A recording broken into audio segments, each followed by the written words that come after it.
Morquio Syndrome by Maricela Esparza. Morquio syndrome is a disease of metabolism in which the body is missing or does not have enough of a substance needed to break down long chains of sugar molecules.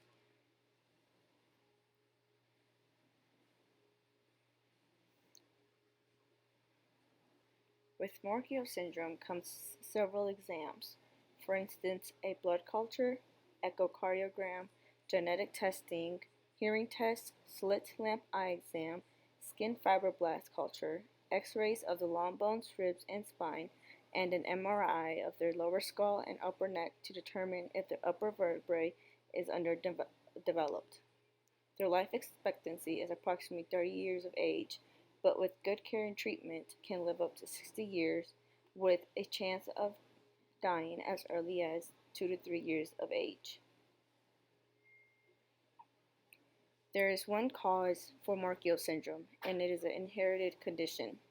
Both parents carry non-working copies of a gene related to this condition.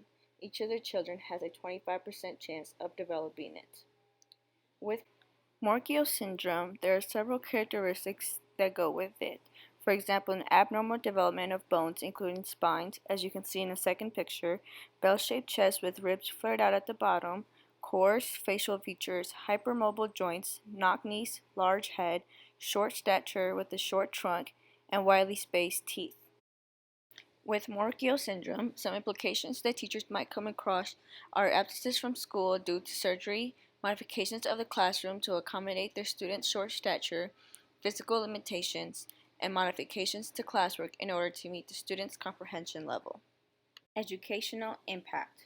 Due to condition, they will potentially miss a lot of school because of their constant visits to their doctor for treatment, resulting in being a bit behind in class.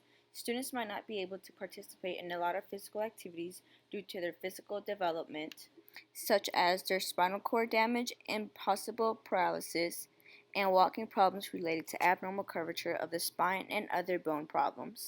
Some support will be needed for these students, such as a wheelchair, glasses, hearing aid, keyboard, and/or computer device. There are two support groups that I've found. The National MPS Society provides programs for parents, scholarship opportunities, social events, fundraising resources, and even financial assistance for parents throughout the process. The Canadian Society for MPS and Related Diseases, though it is established in Canada, do provide a lot of educational information for parents. This was the best day of my life. It was on the 22nd of March and it was the day I met One Direction. In many ways, Olivia Vickery is a typical 14-year-old, but when it comes to physical activities, she struggles because her bones have been weakened by a rare genetic condition called Morquio syndrome. It's a degenerative disease that causes catastrophic damage to patients' bones, making movement increasingly difficult.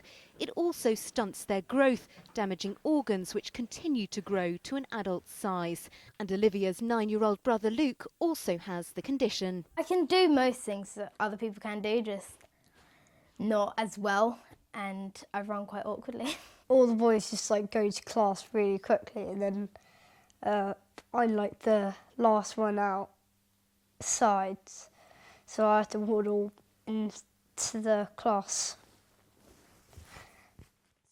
Up until now, there's been no treatment, and many patients die in their teens or early 20s.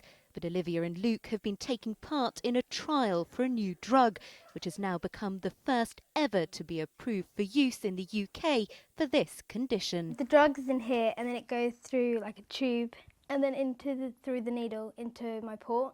The drug's been proven to slow down the progression of the disease. People that don't see me for a while and then they see me say that they see a difference, like I've grown or I look better, just in the way I'm standing and walking and stuff. And it's all thanks to doctors at the Royal Free Hospital in Hampstead and Great Ormond Street who helped with the trial. What's happened in the first 6 months of the study is that patients receiving the drug on average improve their walking ability by about 22 metres. This is a really important breakthrough and a really great achievement for these patients, and it will be transformative in the long term for patients receiving the drug. For Luke and Olivia's mum, there's now some hope that her children might outlive her. They could die before us is awful. No one wants to outlive their children. But no, I think there's huge hope now for the future for children with Morquios, that, you know, they will live to old age, hopefully. It's not yet widely available on the NHS, but this drug is already transforming lives. Ruth Banks, ITV News.